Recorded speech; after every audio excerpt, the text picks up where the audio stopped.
कुठेही बघा आणि मुंबईचे रस्ते घ्या. पलावा फ्लायओव्हर तर आता जगातच फेमस झालेला आहे, पण हे खड्डे खड्डे खड्डे हे सगळीकडे दिसायला लागलेले आहेत. वाकोल्याचा फ्लायओव्हर असेल, असे सगळे लोकांसमोर विषय आणत असताना आज एक महत्त्वाचा विषय आपल्याच माध्यमातून मला मुंबईकरांच्या समोर आणि जनतेच्या समोर आणायचा आहे. आज सगळीकडे बातमी आलेली आहे की काल बाईक टॅक्सी ह्या प्रकाराला राज्याच्या परिवहन मंत्र्यांनी आणि ते काही जे त्यांचं अथॉरिटी आहे त्यांनी मान्यता दिली आहे, प्रोव्हिजनल लायसन्सेस दिलेले आहेत. आता नेमकं बाईक टॅक्सी हा प्रकार काय आहे तो तुम्ही समजून घ्या. बाईक टॅक्सी म्हणजे तुम्ही ॲप बेस, जसं आता ओला उबर वगैरे सगळे जे गाड्यांसाठी आहे तसं तुम्ही मोबाईल फोनवर किंवा कुठेही थांबून या बाईक टॅक्सीवर सवार होऊन तुम्हाला जिथे जायचं तिथे जाऊ शकता. आपल्याला आठवत असेल विधान भवनाचं जेव्हा सेशन चालू होतं, अधिवेशन चालू होतं, तेव्हा मंत्री महोदयांनी एक स्टंट केलं होतं, आपल्याला सर्वांना नेऊन ह्या बाईक टॅक्सींवर धाडी टाकल्या होत्या. मग एका बाईक टॅक्सी कंपनीने, म्हणजे मला हसायला एवढं येतं की एवढं ओपन भ्रष्टाचार चालू आहे की एका बाईक टॅक्सी कंपनीने प्रो गोविंदाला, जे परिवहन मंत्र्यांचे नातेवाईक लागतात, त्यांच्यासाठी चांगली मोठी स्पॉन्सरशिप दिली. आणि आता गोविंदाहून 1 महिना झाला नाही आहे, लगेच त्याच कंपनीला म्हणजे रॅपिडो असेल आणि बाकीच्या 2-3 कंपन्यांना लायसन्सेस मिळालेले आहेत. बरं, हे लायसन्सेस मिळाले, चांगलं आहे, आनंदाची गोष्ट आहे की लायसन्सेस दिलेले आहेत, नवीन काहीतरी एक वेगळा मार्ग येतोय मुंबईमध्ये. पण एका बाजूला आपण पाहतोय की एल्फिन्स्टन पूल बंद करून ठेवलेला आहे, सायन पुलाचं काम झालं नाही आहे, टिळक ब्रिजचं काम चालू आहे, ट्रॅफिकचा बट्ट्याबोळ झालेला आहे, रस्त्याचा बट्ट्याबोळ झालेला आहे. आणि ह्या सगळ्याच्यात तुम्ही किती टॅक्सी म्हणजे ह्या बाईक टॅक्सी रस्त्यावर आणणार, ह्याचं कुठे काही नियम आलेत का? बाईक टॅक्सी म्हणजे एक रायडर आणि त्याच्या मागे एक पॅसेंजर बसणार, आणि ह्या एका पॅसेंजरसाठी जेव्हा लाखो मुंबईकरांना प्रवास करायचा असेल तेव्हा किती लाख बाईक्स ह्या रस्त्यावर तुम्ही आणणार, ह्याचाही कुठे अजून काही उल्लेख झालेला नाही आहे. पण सगळ्यात महत्त्वाची गोष्ट म्हणजे बाईक टॅक्सी असो किंवा मग सिटी फ्लोसारखे बसेस असतील, ह्या माध्यमातून प्रायव्हेटायझेशन करून भाजपचं सरकार आणि यशस्वी गटाचं सरकार, जे काही ट्रिपल इंजिनचं सरकार स्वतःला मानतात, ते आपल्या पब्लिक ट्रान्सपोर्टला म्हणजे BSTला पूर्णपणे मारण्याचं काम करत आहे. आपण पाहताय असं काही सगळं काही चांगलं असं नाही आहे. म्हणजे एका बाजूला आपण पाहतो मोनोरेल काल पण बंद पडली होती, मेट्रो जिथे जिथे आत्ता उद्घाटनं झाली आहेत 2-4 पावसामध्ये कुठे पाणी तुंबलं, कुठे गल्लीत पाणी तुंबलं, कुठे स्टेशनमध्ये पाणी तुंबलं. आणि हे सगळं होत असताना BST, जी आमचं म्हणजे शिवसेना उद्धव बाळासाहेब ठाकरे पक्षाचं 25 वर्ष BSTमध्ये आणि BMCमध्ये सत्ता असताना फ्लॅट फेअर्सवर BST चालायची. 5 रुपयात 5 किलोमीटर, 10 रुपयात 10 किलोमीटर, 15 रुपयात 15 किलोमीटर आणि 20 रुपयात तुम्ही कुठूनही कुठे जाऊ शकत होतात. पण हीच BST मारायला भाजपने जो डाव टाकलेला आहे, यशस्वी गटाने जो डाव टाकलेला आहे, त्या डावामुळे आपण पाहत असाल आता 5 किलोमीटर हे 10 रुपयात झालेलं आहे, 20 किलोमीटर रुपये हे 50 किलोमीटरमध्ये झालेलं आहे आणि 50 किलोमीटर हे 60 रुपयामध्ये झालेलं आहे. आधी हेच म्हणजे तुम्हाला 50 किलोमीटर जरी जायचं असेल, 20 किलोमीटर जायचं असेल, 20 रुपयात तुम्ही कुठूनही कुठे जाऊ शकत होतात, परवडणारं पब्लिक ट्रान्सपोर्ट होतं. आणि ह्या उलट आता तुम्ही बाईक टॅक्सी जर पाहाल तर एका मागे म्हणजे तो बाईक टॅक्सीवाला जो असेल त्याच्या मागे एकच व्यक्ती बसेल आणि 1.5 किलोमीटरला 15 रुपये तुम्हाला लागणार आहेत. नेमकं ह्याच्यात फायदा कोणाचा होतोय? हे बाईक टॅक्सीवाले कोण असणार, कुठून येणार, लोक जे वापरतील त्यांचं संरक्षण असेल की नाही, महिला पुरुष दोघांसाठी म्हणजे वुमन सेफ्टी असेल, मेन सेफ्टी असेल. बरं, हे जसं बाईक चालवणार त्यांना हेल्मेट कुठचे देणार, कोण देणार? नो एंट्रीमध्ये आता जसं काही काही स्विगी वगैरे आपण बघतो घालतात गाड्या, तसं हे घालणार का? ह्याच्यावर निर्बंध काय किंवा पाबंद काय लावणार आहेत की नाही तुम्ही? मला वाटतं हा प्रश्न उपस्थित होतो. 2 महत्त्वाची गोष्टी आहेत. एक, मुंबईचे जे हाल भाजपने केलेले आहेत, जे ट्रॅफिकचं असेल, जे रस्त्यांचं असेल, त्याच्यात हे अजून मिरची मसाला नाही टाकत आहेत ना. आणि दुसरं म्हणजे ह्या कंपनीना एवढं रॅपिडो लायसन्स म्हणजे पटापट लायसन्स, रॅपिडो नाही रॅपिड लायसन्स मिळाले कसे, हा देखील एक प्रश्न उपस्थित होतो. पहिलं हे संपून घेऊया, ह्याच्यावर काही तुम्हाला प्रश्न असतील तर. नाही तर या स्पष्टपणे माझं म्हणणं एवढंच आहे की काही कंपन्यांना धाडी टाकल्या गेल्या, नंतर ते स्पॉन्सरशिप मिळाली, नंतर त्यांना लायसन्स मिळालं. चला, तो एक भ्रष्टाचार मी पाहतोय, फडणवीस साहेब काही कारवाई करतच नाहीत कुठच्याही भ्रष्टाचारी लोकांवर, मंत्र्यांवर. पण त्याच्याही पुढे जाऊन बाईक टॅक्सी नेमकं काय साधणार आहे आपल्या शहरामध्ये? तुम्हाला जर वाटत असेल की तरुणांनी भज्यांवरनं आता बाईक्सवर यावं, कदाचित ते एक माध्यम असू शकतं. पण ह्याच्या पुढे जाऊन एका मागे एकच पॅसेंजर बसून किती लाख बाईक टॅक्सी तुम्हाला लागणार आहे? मी विरोध नाही करत आहे, पण हे करत असताना माझ्या BSTला तुम्ही का नाही मदत करत आहे? BSTला जी गरज आहे आता बसेस वाढवण्याची, BSTला जी गरज आहे फंड देण्याची, ते तुम्ही का नाही देता? ते सोडून परिवहन मंत्री लागलेत BSTचे डेपो विकण्यासाठी. मग तुम्ही एका बाजूला चलो बसेस की त्या सिटी फ्लो बसेस लावलेल्या आहेत, त्या तुम्ही पाहाल BKC मध्ये तर भयानकपणे सगळीकडे चालतात, हायवेवर चालतात, सगळीकडे आता ते गल्ली गल्लीत गेलेले आहेत. तुम्ही प्रायव्हेटायझेशन बसेसमध्ये आणताय भाजप सरकार म्हणून, आणि आता हेच टॅक्सी अजून बाईक टॅक्सी वाढवून तुम्ही पूर्णपणे BST संपवण्याचा प्रयत्न करताय. आणि ज्या शहरामध्ये शेवटच्या म्हणजे लास्ट माईल कनेक्टिव्हिटीसाठी तुम्हाला चाकं लागतात, व्हील्स लागतात, गाडी लागते, बाईक लागते, पॉड लागतो, ते शहर किती भयानक तुम्ही करून ठेवलं असेल ह्याचं जागतिक अर्बन प्लॅनिंगमध्ये उदाहरण आज हे शहर झालेलं आहे. माझं म्हणणं स्पष्ट आहे की जेवढा भार आणि जेवढं तुम्ही पाठपुरावा करताय, जेवढ्या उत्सुकतेने तुम्ही पाठपुरावा करताय या प्रायव्हेटायझेशनसाठी किंवा बाईक टॅक्सीसाठी, तेवढंच परिवहन खात्याने मदत ही मुंबई महानगरपालिकेच्या माध्यमातून BSTला द्यावी. दुसरी गोष्ट म्हणजे बाईक टॅक्सी जेव्हा आपल्या शहरात येईल, जिथे BST 5 किलोमीटर 5 रुपयात जात होती, ही बाईक टॅक्सी 1.5 किलोमीटर 15 रुपयात जाणार आहे. मग जर असं असेल तर नेमका फायदा कोणाचा आहे? निकष जाहीर तर करावे. कुठच्या निकषा अधीन त्यांनी हे सगळे परवानगी दिलेले आहेत? पुढच्या स्पॉन्सरशिपसाठी किती थर लागते त्याचे बघतात आता. महाराष्ट्र बाईक टॅक्सी ऍक्ट 2025 च्या अंतर्गत हा निर्णय घेण्यात आलेला आहे. तर या पॉलिसीमध्ये या गोष्टी मिसिंग आहेत ज्या सुधारल्या पाहिजेत. मला वाटतं पॉलिसी बनवत असताना कुठच्या शहराला तुम्ही ती पॉलिसी लागू करताय? जिथे पब्लिक ट्रान्सपोर्ट चांगला होता, जवळपास आपल्याला आठवत असेल आत्ता पण आपल्या लोकल ट्रेन्समधून जवळपास 60 ते 65 लाख लोक प्रत्येक दिवशी प्रवास करतात. BST जेव्हा आमचं प्रशासन होतं 25 वर्ष मुंबई महानगरपालिकेत, पीकला BSTच्या जेव्हा मी फ्लॅट फेअर केले होते गेले 5 वर्ष, तेव्हा त्या फ्लॅट फेअरमुळे आणि वाढत्या बसेसच्या संख्येमुळे जवळपास 30 ते 35 लाख लोक प्रतिदिन त्याच्यातून प्रवास करायचे. एवढी संख्या ह्या बाईक टॅक्सी घेऊन जाणार आहेत का? मग मदत तुम्ही कोणाला केली पाहिजे? प्राधान्य तुम्ही कोणाला दिलं पाहिजे? बसेसला दिलं पाहिजे. पण बसेसमध्ये पण तुम्ही प्रायव्हेटायझेशन करताय, इथे बाईक टॅक्सी आणताय, म्हणजे पूर्णपणे मुंबई महानगरपालिकेचं असेल किंवा BSTचं असेल जे काही नेटवर्क आहे तुम्ही मारण्याचा प्रयत्न करताय, आणि हे अधिकृतरित्या भाजप सरकार करत आहे. नाही, आता ह्या बाईकमध्ये टेस्ला बाईक येणार आहेत का की इथेनॉलवर चालणार आहेत का अजून आम्हाला माहित नाही. 1.5 किलोमीटरसाठी 15 रुपयाचा रेट लावलेला आहे. मात्र ओला उबेरवाल्यांची अनेक दिवसांपासून मागणी आहे. त्यांनी स्ट्राईक सुद्धा बंद केलेली आहे. आताही अनेक लोकांना ओला उबेर मिळत नाही लवकर. त्यांच्या मागण्यांवरती चर्चा होताना बघायला मिळत नाहीये. मात्र बाईक टॅक्सीवर बघा, ओला उबरच्या मागण्या होत्या, मध्ये आंदोलन पण झालं होतं, अधिवेशनाच्या वेळी आंदोलन झालं होतं, मंत्री महोदयांनी जाऊन तिथे परत जे काही खोटं बोलून यायचं ते खोटं बोलून आले असतील.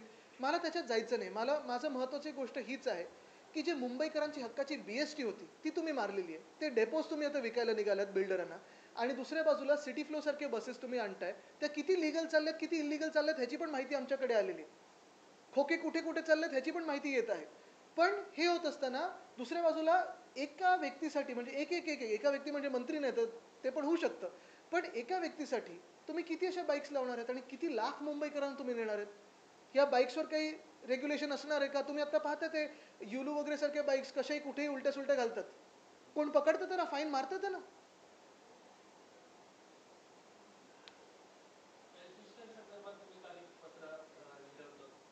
हेच सगळ्यांना ते ट्रॅफिकचं. आता एल्फिन्स्टन ब्रिज बंद केल्यानंतर सायनचा पूल आपण पाहतो अजून पूर्ण झाला नाही, तो अजून बंदच आहे. टिळक ब्रिजवर काम चालू आहे. करी रोडचा ब्रिज आत्ता तुम्ही पाहताय, आजूबाजूला ट्रॅफिकचे काय हाल आहेत. महत्त्वाची गोष्ट हीच आहे, मी काल CPनं लिहिलेलं पत्र की मुंबईमध्ये आणि साधारणपणे हे ईस्ट वेस्ट कनेक्टर्स दक्षिण मुंबई किंवा मध्य मुंबईमध्ये जे आहेत त्यासाठी ट्रॅफिक पोलिसांची फौज वाढवावी किंवा महाराष्ट्र सिक्युरिटी फोर्स द्यावं तिथे, आणि तिथे ट्रॅफिक रेग्युलेट करावं.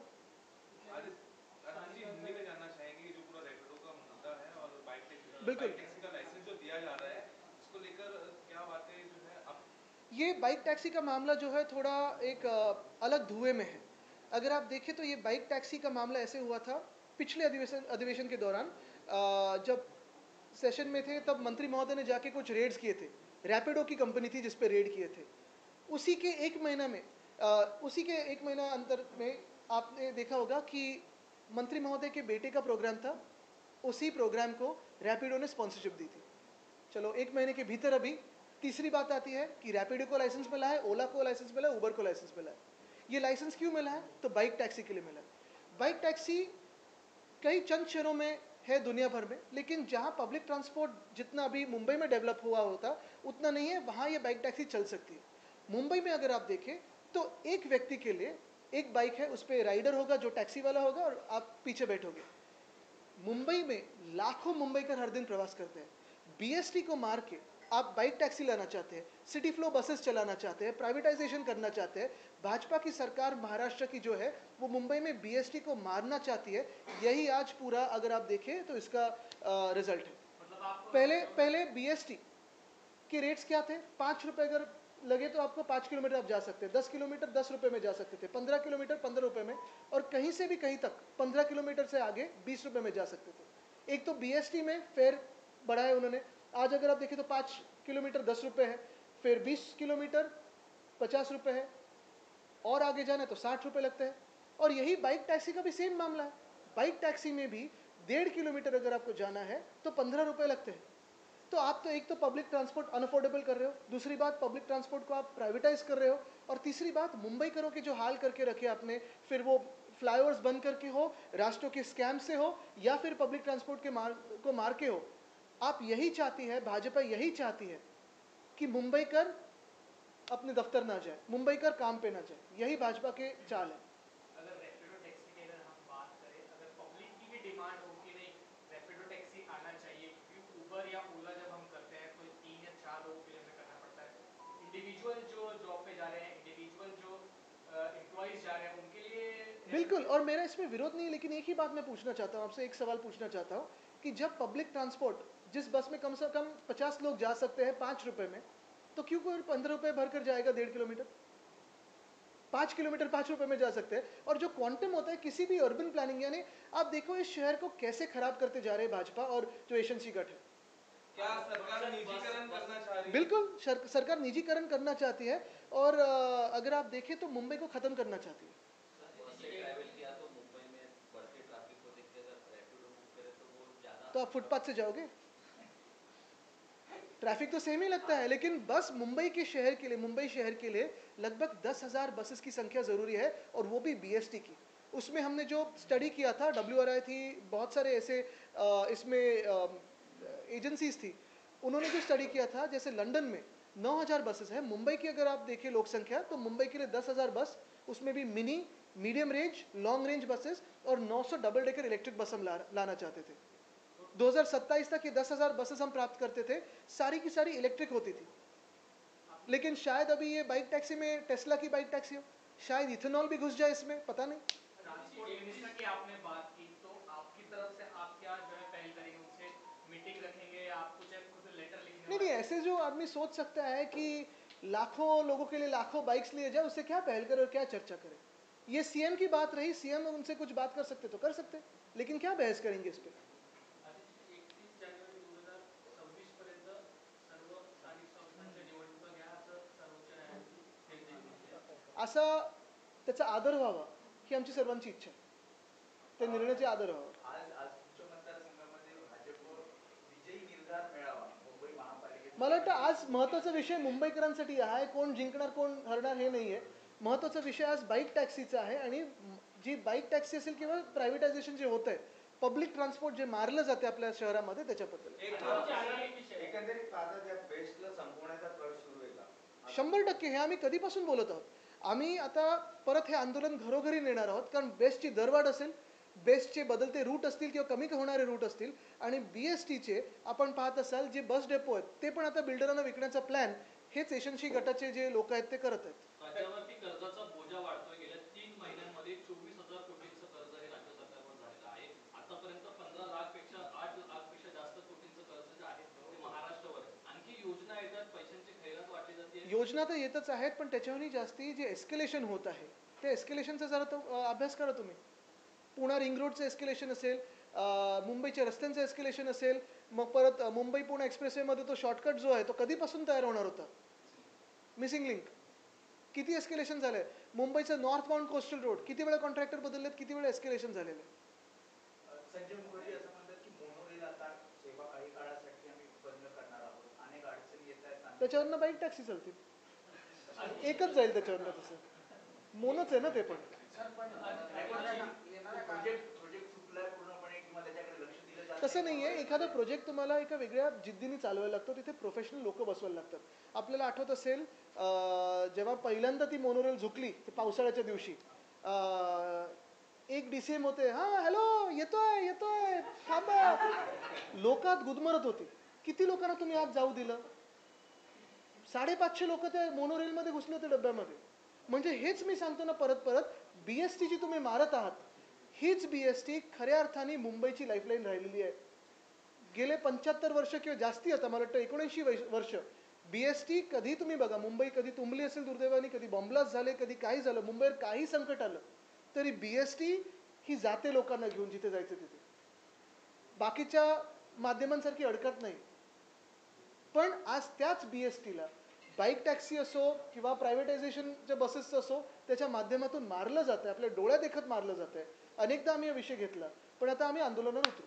हे असे निर्णय जे घेतले जात आहेत, तर मुख्यमंत्र्यांच्या अखेरीस मंत्रिमंडळात हे निर्णय मंजूर सुद्धा होतात. मुख्यमंत्र्यांचा वचक नाहीये. मला वाटतं दुर्दैवाने मुख्यमंत्र्यांचा पूर्ण फोकस कोण PA बनतंय कोण नाही ह्याच्यावरच आहे. पण असे निर्णय जे घेतले जातात हे दाखवले जातात का CM साहेबांना, हे मला माहित नाही. पहलगाम हमले के समय कहा गया था कि पाकिस्तान से कोई भी डायरेक्ट इनडायरेक्ट ट्रेड नहीं की जाएगी और मुख्यमंत्री देवेंद्र फडणवीस ने भी कहा था कि ऑनलाइन पोर्टल्स जो पाकिस्तान ओरिजिन सामान बेचते हैं उन पर एक्शंस लिए जाएंगे. लेकिन अब 4 महीने बाद भी कुछ ऐसे ऑनलाइन पोर्टल्स हैं जो पाकिस्तान नहीं, अब सिर्फ इतने पे आए सरकार, हम हाथ नहीं मिलाएंगे, उसी से खुश है. पहले कहा था खून और पानी एक साथ नहीं बह सकता. लेकिन मैं खास धन्यवाद कहना चाहता हूँ इस देश की जनता से जिन्होंने बॉयकॉट किया. अगर आप टीवी की रेटिंग्स देखें, टीवी की व्यूअरशिप देखें, तो इस मैच को बॉयकॉट किया क्योंकि ये सेंटिमेंट है, ये देश की भावना है और इस भावना का इस्तेमाल भाजपा चुनाव में करना चाहती है. वो अभी बिहार जाके यही बताए कि जिस बिहार में हॉकी के एशिया कप से पाकिस्तान विड्रॉ हुई, तो उसी एशिया कप में हिंदुस्तान क्यों नहीं विड्रॉ हो सकती थी पाकिस्तान से खेलने के खिलाफ. ये बात भाजपा पता है, लेकिन अभी एक्सपोज हुई क्योंकि BCCI भी उनकी है, ICC भी उनकी है, एशिया कप में भी उनके ही लोग हैं. भाजपा के ही पोस्ट बेरर्स है जिन्होंने ये मैच इंडिया पाकिस्तान की संडे को शेड्यूल की ताकि पैसा बनाया जाए. ऑनलाइन पोर्टल्स पर धन्यवाद. राज्याचे महाधिवक्ता वीरेंद्र सराफ यांनी राज्याचे बीजेपी का भी टाइमिंग है, बीजेपी की आज संकल्प सभा है और आज ही कोर्ट ने कहा है कि 31 अक्टूबर तक आपको वक्त देते हैं और आप पूरा कर दीजिए. हालांकि चुनाव आयोग कहता रहा कि हमारे पास EVM मशीन नहीं है, हमारे पास लोग नहीं, इसलिए हमें वक्त बढ़ाकर चाहिए. यही चुनाव आयोग है जो वोट चोरी को सपोर्ट करता है. यही चुनाव आयोग है जो वन नेशन वन पोल की बात करता है.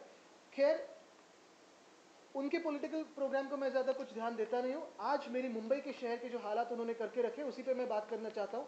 जो BST वो मानना चाहते हैं, उस पर मैं बात करना चाहता हूँ. राज्य सरकारला कायदेशीर सल्ला देणारे महाधिवक्ता वीरेंद्र सराफ यांनी काही कारणास्तव राजीनामा दिलेला आहे. काय वाटतं आपल्याला? नाही, ते अजून समोर आलं तरच बोलू शकतो. आदर्श